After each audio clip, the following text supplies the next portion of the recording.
Hey, I'm Jonathan, and I want to show you something pretty cool. This right here is a Portapack H2 Plus with a HackRF module underneath, and it's probably the most slept on software-defined radio out there. It goes from 1 megahertz to 6 gigahertz, and it's honestly really cool. I've been making a bunch of TikTok videos, and they've been doing really well. The thing is though, they keep getting removed because guess what? TikTok hates hacking content, as seen in this Vice article that I was featured in. Pretty cool, but at the same time kind of frustrating. Before we go more in depth, here's a quick legal disclaimer.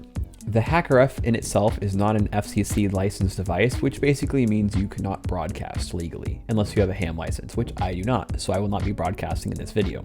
And another note, the Portapack technically can make this into a jamming device. With that said, hashtag don't sue me bro, let's get started. So what if you wanted to build one of these? How much would it cost you? Well, the Portapack H2 can be bought for around $58 or so, $54 after shipping from China. The HackRF, if you buy the clone version, it's around $88 or $300 plus if you buy it from Amazon. This is one of the few cases where I'd recommend buying the Chinese clones and then just donating to the open source project.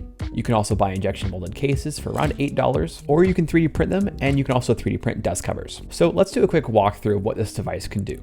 This is a half duplex radio, meaning it can either receive or transmit. It cannot do both at the same time. Now, as stated earlier, this is a 1 megahertz to 6 gigahertz radio, and what that means is you can do a lot of cool stuff with it. On the home page, you can see a receive and transmit page. In the receive section, you have all the cool stuff. My favorite feature of all those is probably the audio, and the main reason is because I can use this as a spectrum analyzer and see the actual waveforms of the microphones being used.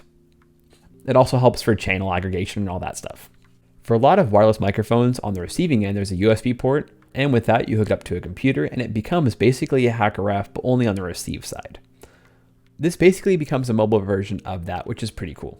Now, keep in mind, this is not an FCC licensed device, so we're not going to be transmitting at all. In the transmit section, you can pretend to be an airplane, you can send APRS data, you could use a jammer if it's legal in your country, simulate GPS, because why not, burger pagers, PogSat, use a soundboard, Teddy LCR, which is basically a wireless protocol for message boards as seen in this photo. Now this device can also be used for replay attacks. Now I will say it's better on the fixed side than the rolling code side, because in order to actually be effective in a rolling code attack, you'd either have to have the person transmitting to be super far away so the receiving device would not receive it, or have another radio actively broadcasting at 319 megahertz, for example. That way the code would not be used. So realistically, this is more for fixed devices. On the capture page, we just see a waterfall, just as if we were using an SDR on a computer. The great thing about the capture tool is being able to record and play back fixed codes, which is super useful. Once you go back to the home page, go to replay, you click open file, and then you find your file in the list of all of them. Your cursor will automatically be ready to play. You tap on it once and it starts playing. On the home page, the 4 yellow things following that, calls, scanner, microphone, and looking glass, they're basically like having a regular radio actively listening. So if we go to calls and listen on a ham band, you'll actively see this meter go up and down on the left side, and it's basically like having a regular radio. The scanning page is basically the same. It'll automatically snap to that as well, which is really cool. It'll also make a log file, and then you can save and import that into a computer as well. The microphone page does what you guess it does, it transmits. And last of all the yellow icons is looking glass, which is basically a super wide waterfall, which can be set from 0 to 7200, which is ridiculous. The wider you put this, the longer it'll take to render, by the way. Here's the utility page, pretty self-explanatory. Here's the option, including touchscreen calibration, but so far it's been pretty reliable.